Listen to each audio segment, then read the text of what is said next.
So he is like an atheist. He doesn't believe in God. And what he said that we don't believe in Quran and you should not believe in God. Why in this 21st century you are believing in Almighty God? This in modern era, the science technology is that much higher. Then why should you believe in God? You should not believe in God. You should do what is better for human beings. Thank you. The brother asked the question on behalf of his friend who's an atheist, that why believe in God in this age of science and technology, be a good human being. Brother, the first thing I'll do is I'll congratulate your friend. Why? Because most of the human beings, unfortunately, they are doing blind belief. He's a Hindu because father is a Hindu. He's a Christian because father is a Christian. Some people are Muslim because the father is a Muslim. This friend of yours, the atheist, is thinking. He may be coming from a religious background, but he may not agree that the God which his parents worship, they are worth being called as God. So the reason I congratulate him is because he has said the first part of the Islamic Shahada, La ilaha, there is no God. The only thing I have to do is prove to do is illallah but Allah, which I shall do inshallah.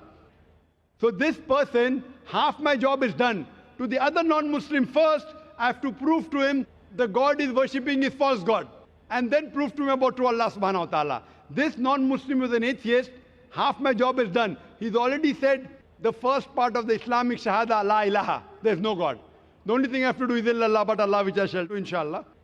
Now since you said your friend believes in science and technology and the world is advancing, I will ask the atheist a question, that suppose an equipment is brought in front of him, who no one in the world has ever seen. And if the question is asked to your friend, that who will be the first person who will be able to tell you the mechanism of this equipment who no one in the world has seen? Who is the first person?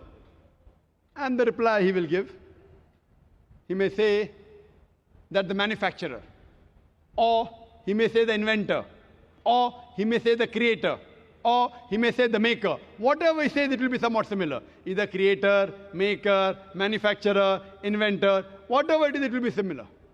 And the second person is whoever the creator, inventor, manufacturer has told, he'll be the second person. But the first person would be the creator, the manufacturer, the inventor. Keep this answer at the back of your mind.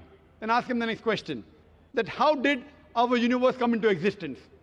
So he will tell you that, today science is advanced and we have come to know that our universe was once a primary nebula.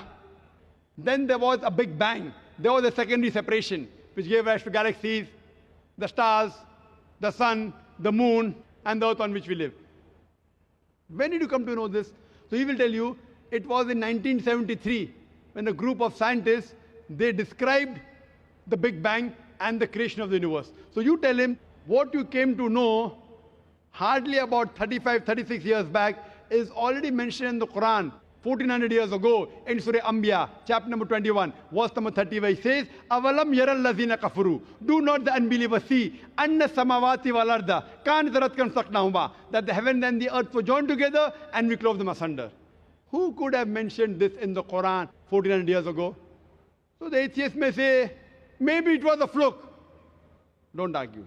Continue. Ask him the next question. What is the shape of the earth? So he will tell you, previously, the human beings thought that the earth on which we live is flat. It was in 1579, when Sir Francis Drake, when he sailed around the earth, he proved that the earth is spherical. You came to know in 1579, hardly 400 years back. Quran mentions 1400 years ago. It's mentioned in the Quran in Surah Naziyat, chapter number 79, verse number 30. Wal arda ba'da zalika dahaha. And thereafter, we have made the earth egg-shaped. Dahaha, one of its meanings is an expanse, and the earth is an expanse. The other meaning is derived from the Arabic word duya, which means an egg. And it does not refer to a normal egg. And we know today that the world is not completely round like a ball. It is flattened from the pole. It is geospherical in shape.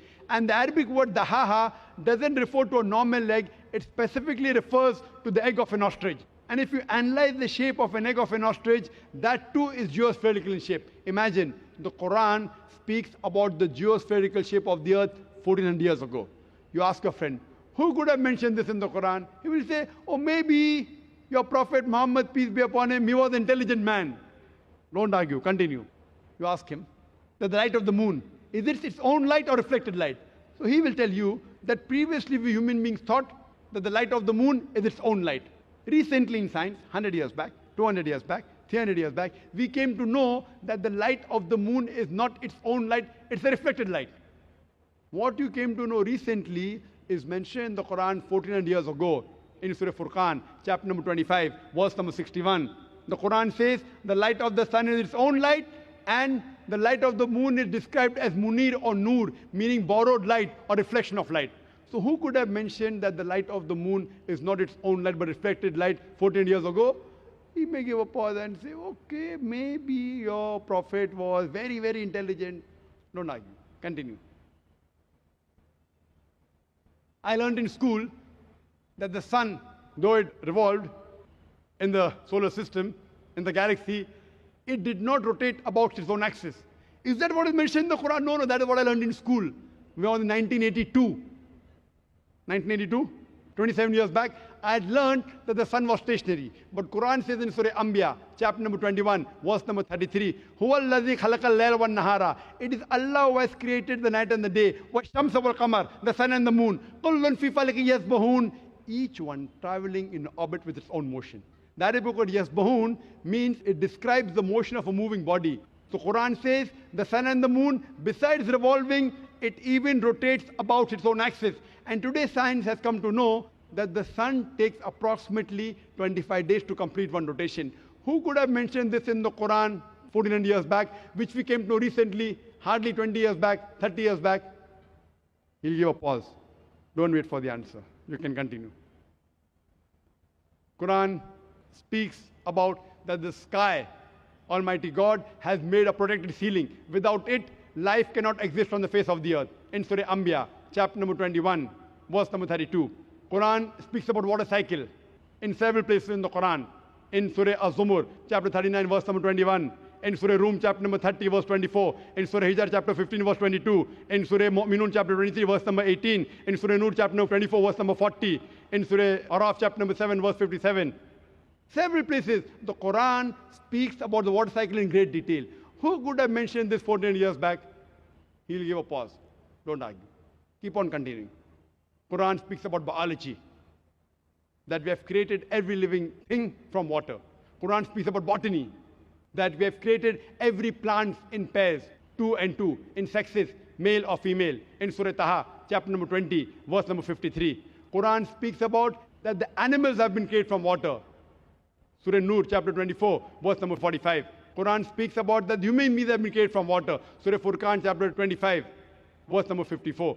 The Quran speaks about genetics, that it is the male fluid which is responsible for determining the sex of the child. In Surah Najm, chapter number 53, verse number 45, 46.